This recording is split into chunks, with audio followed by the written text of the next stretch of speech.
Hi friends, இன்றைக்கி நம்ம சேனலில் ஒரு அழகான vlog தான் உங்களோட ஷேர் பண்ணிக்க போகிறேன். இந்த vlogல நான் ஷேர் பண்ணக்கூடிய விஷயங்கள் கண்டிப்பாக உங்களுக்கு யூஸ்ஃபுல்லாகவும் இருக்கும், இன்ட்ரெஸ்டிங்காகவும் இருக்கும். வாங்க வீடியோக்குள்ளே போகலாம். Welcome to me and my life. நான் உங்கள் பிரியா. இன்றைக்கி vlogல என்னோட டெய்லி லைஃப்பில் நான் ஃபாலோ பண்ணக்கூடிய ஒரு சில ஹெல்தி ஹேபிட்ஸ் அதை தான் நான் உங்களோட ஷேர் பண்ணிக்க போகிறேன். நான் இப்போ ஷேர் பண்ணக்கூடிய இந்த ஹேபிட்ஸ் எல்லாமே ஒரே நாளில் நம்மளுக்கு டக்குன்னு பழக்கமாகி வந்துடாது. எந்த ஒரு பழக்கமாக இருந்தாலுமே அது நம்ம கொஞ்சம் கொஞ்சமாக அதுக்கு எஃபர்ட் கொடுத்து ஒவ்வொரு நாளும் அந்த விஷயத்தை நம்ம ஃபாலோ பண்ணால் நம்ம மனசுக்கு நல்லது, உடம்புக்கு நல்லதுன்னு கொஞ்சம் கொஞ்சமாக எஃபர்ட் போட போட தான் அந்த பழக்கங்கள் நம்மளோட டெய்லி லைஃப்பில் நம்ம இன்க்ளூட் பண்ண முடியும். அந்த மாதிரி ரொம்ப சின்ன சின்ன ஒரு சில ஹெல்தி ஹேபிட்ஸ் தான் நான் உங்களோட ஷேர் பண்ணிக்க போகிறேன். எனக்கு பர்சனலாக அது நிறைய விதத்தில் ஹெல்ப்ஃபுல்லாக இருந்துச்சு. ஸோ கண்டிப்பாக உங்களுக்கும் அது யூஸ்ஃபுல்லாக இருக்கும் அப்படின்றதுனால ஷேர் பண்ணிக்கிறேன். அதுக்கு முன்னாடி வாசலில் கோலம்லாம் போட்டு முடிச்சாச்சு. அப்புறம் செடிக்கு தண்ணியெல்லாம் விட்டுட்டு அடுத்து என்னோடய பிரேக்ஃபாஸ்ட் ப்ரிப்பேர் பண்ணணும். இடையில மழை அது இதுன்னு வந்துட்டே இருந்ததுனால பால்கனி பார்த்திங்கன்னா கொஞ்சம் மெஸ்ஸியாக இருக்க மாதிரி இருக்குது. ஸோ அந்த க்ளீனிங் வேலையெல்லாம் பெண்டிங்கில் இருக்குது. இன்றைக்கி அதை பண்ண முடியாது. இன்னும் 1 or 2 டேஸ்க்கு அப்புறம் தான் அந்த வேலையை நம்ம ஸ்டார்ட் பண்ண முடியும். ஸோ இப்போதைக்கு செடிக்கு தண்ணி விட்டுட்டு அப்படியே அடுத்து என்னோடய பிரேக்ஃபாஸ்ட் வேலையை பார்க்கலான் இருக்கேன். இன்றைக்கி பிரேக்ஃபாஸ்ட்டு பார்த்திங்கன்னா அடை தான் பண்ண போகிறேன். அதுக்கு முன்னாடி பாருங்களேன், எவ்வளோ அழகாக சூப்பராக பூ பூத்துருக்கு பாருங்கள். அதுவும் மொத்தமாக ஒரே டைமில் அந்த செடியில் சில டைம் தான் இந்த மாதிரி பூ பூக்கும். அதுவும் பார்த்திங்கன்னா அந்த மழை பெய்கிற டைமில் தான் இந்த பூ நிறைய பூக்கும். ஸோ மார்னிங் ஒரு 2 ஹவர்ஸ்க்கு முன்னாடியே பருப்பு அரிசி எல்லாம் சேர்த்து ஊற வச்சுட்டேன்.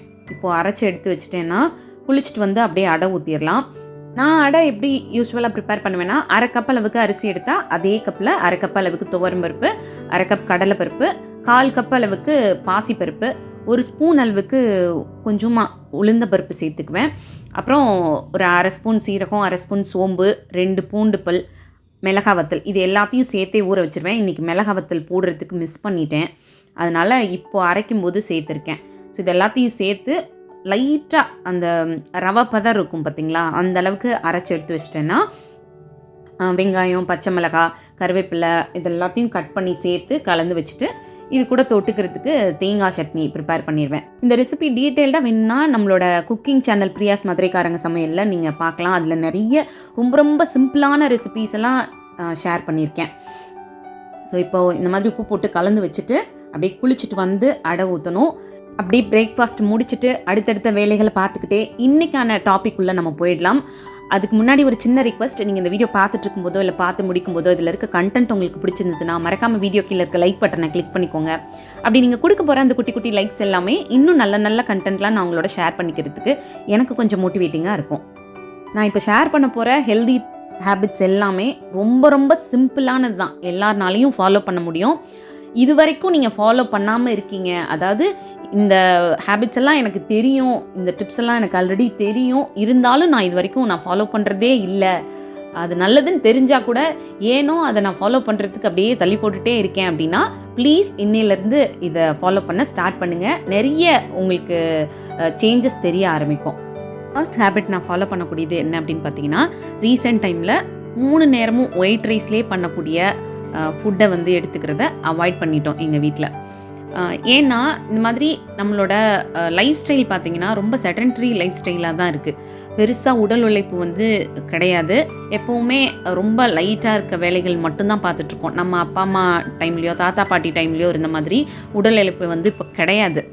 ஸோ இந்த மாதிரியான ஒரு லைஃப் ஸ்டைலில் இருக்கும் பொழுது 3 நேரமும் ஒயிட் ரைஸில் பண்ணக்கூடிய ஃபுட்டை எடுத்துக்கிறத முடிஞ்ச வரைக்கும் அவாய்ட் பண்ணுறது நம்மளோட உடம்புக்கு ரொம்பவே நல்லது.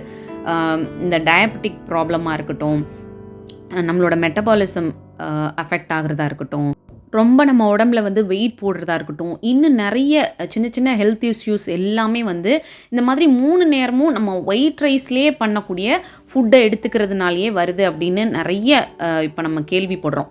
ஸோ இதை அவாய்ட் பண்ணிக்கணும் அப்படின்றதுனால நாங்கள் வீட்டில் என்ன பண்ண ஆரம்பிச்சிட்டோம்னா, மார்னிங் டைமில் கஞ்சி எடுத்துக்கிறது, அதாவது மாப்பிள்ளை சம்பாவில், கருப்பு கவுனியில் இந்த மாதிரி இதில் பண்ணக்கூடிய கஞ்சி வகைகள் நிறைய எடுத்துக்கிறோம்.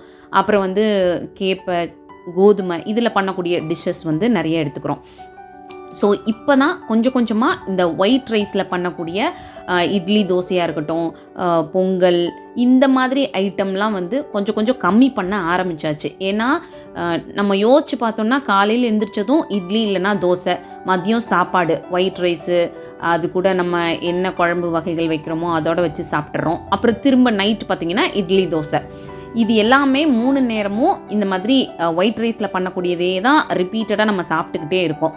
பட் அதுக்கு தகுந்த மாதிரி நம்ம நிறைய நம்மளோட உடல் உழைப்பை கொடுக்குறோமா டெய்லி லைஃப்பில் அப்படின்னு கேட்டால், நம்மளோட நிறைய பேரோட லைஃப் ஸ்டைல் பார்த்திங்கன்னா இந்த மாதிரி ரொம்ப உட்காந்துட்டே பார்க்கக்கூடிய வேலைகளாக இருக்கட்டும், இல்லை இப்போ நம்மளோட டெய்லி லைஃப்பில் ஒரு நம்ம மசாலா அரைக்கிறதா இருக்கட்டும், ட்ரெஸ் வாஷ் பண்ணுறதா இருக்கட்டும், இது எல்லாமே வந்து ரொம்ப மெஷின் ஓரியன்டாக போயிடுச்சு. ஸோ இது எல்லாமே வந்து ரொம்ப டக்குன்னு சிம்பிளாக எடுத்து அரைக்கிற மாதிரி, நம்ம அப்பா அம்மா காலத்துலேயோ இல்லை தாத்தா பாட்டி காலத்துலேயோ இருந்த மாதிரி நம்ம கையில் அரைச்சி மசால் பண்ணுறதா இருக்கட்டும், இல்லை ட்ரெஸ் வாஷ் பண்ணுறதா இருக்கட்டும், இது எதுவுமே வந்து இப்போது நிறையா இல்லை. ஸோ இந்த மாதிரி இருக்கும்பொழுது நம்ம 3 நேரமும் இந்த ஒயிட் ரைஸ்லேயே பண்ணக்கூடிய சாப்பாடுகள் நிறைய எடுக்கும்போது அதனால நிறைய ஹெல்த் இஷ்யூஸ் வருது அப்படின்னு சொல்கிறாங்க. ஸோ இந்த பழக்கத்தை வந்து நான் இப்போது ரீசெண்ட் டைமில் கம்மி பண்ணிட்டேன். செகண்ட் ஹேபிட், என்னோடய டெய்லி மீல்ஸில் கொஞ்சம் வெஜிடபிள்ஸோட குவான்டிட்டியை ஜாஸ்தியாக எடுத்துக்க ஆரம்பிச்சிருக்கேன். முன்னெல்லாம் வந்து பார்த்திங்கன்னா அந்த ஃபஸ்ட்டு சாப்பிட உட்காரும்போது பிளேட்டில் சாப்பாடோடு சேர்த்து காய்கறி கொஞ்சம் எடுத்து வைப்போம் பார்த்திங்களா, அதவே வந்து சாப்பிட்டு முடிக்கிற வரைக்கும் சாப்பிட்றது. கொஞ்சம் இடையில எக்ஸ்ட்ரா காய்கறிகள் வச்சு சாப்பிடுவோம் அப்படின்ற ஒரு சிந்தனையே வந்து அங்கே வரவே வராது. அந்த சாதத்தோட குவான்டிட்டியை மட்டும் கொஞ்சம் ஜாஸ்தியாக எடுத்துக்கிறது, காய்கறியோட குவான்டிட்டி சாப்பிட்டு முடிக்கிற வரைக்கும் அதே அளவு தான் இருக்கும். ஸோ இதை வந்து கொஞ்சம் மாற்றிக்கணும் அப்படின்னு நினச்சேன். ஏன்னா நம்மளோட அந்த டெய்லி லைஃப்பில் காய்கறிகள்லேருந்து கிடைக்கக்கூடிய சத்துக்கள் வந்து நம்ம உடம்புக்கு இருந்துச்சு அப்படின்னாலே கொஞ்சம் அந்த எனர்ஜி லெவல் வந்து கொஞ்சம் நல்லாயிருக்கும். ப்ளஸ் ஒவ்வொரு காய்கறிகள்லேயும் நிறைய விட்டமின்ஸ் அந்த மினரல்ஸ் வந்து இருக்கும். அது நம்ம உடம்புக்கு தேவையான சத்துக்களை வந்து கொடுக்கும். நம்ம நிறைய பேர் ரொம்ப சிம்பிளாக அந்த டெய்லி லைஃப்பில் எடுத்துக்கக்கூடிய அந்த வெஜிடபிள்ஸ் ஃப்ரூட்ஸ் எல்லாம் வந்து எடுத்துக்காமல் தவிர்க்கிறதுனாலேயே நிறைய நம்ம உடம்புல விட்டமின் டெஃபிஷியன்சி எல்லாம் வர ஆரம்பிச்சிருச்சு. ஸோ இதை அவாய்ட் பண்ணணும் அப்படின்றதுனால அந்த வெஜிடபிளோட குவான்டிட்டியை கொஞ்சம் ஜாஸ்தியாக எடுத்துக்க ஆரம்பிச்சிருக்கேன். தேர்ட் ஹேபிட், சாப்பிட்டு முடிச்சதுமே அப்படியே போய் சோஃபாலேயோ சேர்லேயோ சாயிறது, இல்லை அப்படியே பெட்டில் போய் படுக்கிறது. இந்த ஒரு ஹேபிட் உங்ககிட்ட இருந்துச்சுன்னா முடிஞ்ச வரைக்கும் அதை அவாய்ட் பண்ணிக்கோங்க. அது நம்ம டைஜஷனை வந்து ரொம்ப அஃபெக்ட் பண்ணுது. ஸோ அதனால் சாப்பிட்டு முடிச்சதுக்கப்புறம் ஒரு 10-15 நிமிஷம் வீட்டுக்குள்ளே கூட அங்கங்கே நடந்துகிட்டே இருக்கலாம். அதுக்கப்புறம் ஒரு கிளாஸ் அளவுக்கு நல்ல ஹாட் வாட்டர் வந்து எடுத்துக்கோங்க. அது வந்து டைஜஷனை சூப்பராக வச்சுக்குது. உங்களுக்கு டைஜஷன் ப்ராப்ளம்லாம் இருக்குது, சாப்பிட்டா அப்படியே சாப்பாடு வந்து ஒரு மாதிரி நெஞ்சு கரிச்சிட்டே இருக்க மாதிரி இருக்கும்னு சொல்லுவாங்கள்ல, அந்த மாதிரியே இருக்குது. ஒரு மாதிரி உங்களோட அந்த ஜீரண சக்தி வந்து கம்மியாக இருக்குது அப்படின்னா இந்த ஒரு விஷயத்தை பண்ணுங்கள், நல்ல ஒரு இம்ப்ரூவ்மெண்ட் வந்து இருக்கும்.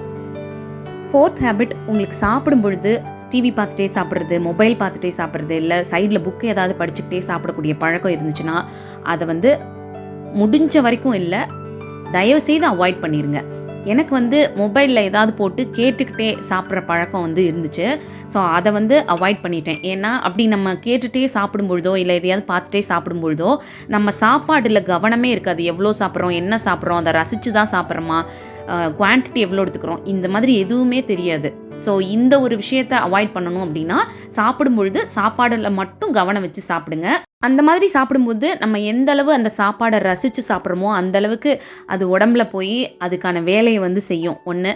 ரெண்டாவது விஷயம், எந்த அளவுக்கு குவான்டிட்டி எடுத்துக்கிறோம் அப்படின்றதுலையும் நமக்கு ஒரு கான்சியஸ் இருக்கும். ஸோ இனிமேல் சாப்பிடும்பொழுது இந்த மாதிரி விஷயத்தில் உங்களை டைவர்ட் பண்ணிக்காமல் சாப்பாடு மேலே மட்டும் கவனம் வச்சு சாப்பிடுங்க. ஸோ அவ்வளோதான், இந்த vlog இதோட முடியுது. நான் இப்போ சொன்ன சின்ன சின்ன பழக்கங்கள் தான் நம்மளோட உடம்புலையும் சரி நம்மளோட லைஃப்லேயும் சரி நிறைய மாற்றங்கள், நல்ல மாற்றங்களை வந்து கொடுக்கும். அதை நான் பர்சனலாக ஃபீல் பண்ணது, எனக்கு வந்து அது ரொம்ப ஒரு திருப்தியாகவும் சந்தோஷமாகவும் இருந்ததுனால உங்களுக்கும் யூஸ்ஃபுல்லாக இருக்கணும் அப்படின்னு சொல்லி தான் இந்த மாதிரி சின்ன சின்ன விஷயங்களை கூட நம்ம சேனலில் நான் ஷேர் பண்ணிக்கிறேன். இன்னொரு யூஸ்ஃபுல்லான வீடியோவில் நான் உங்களை மீட் பண்ணுறேன். இந்த வீடியோ பிடிச்சிருந்தா மறக்காமல் லைக் பண்ணுங்கள். தேங்க்யூ.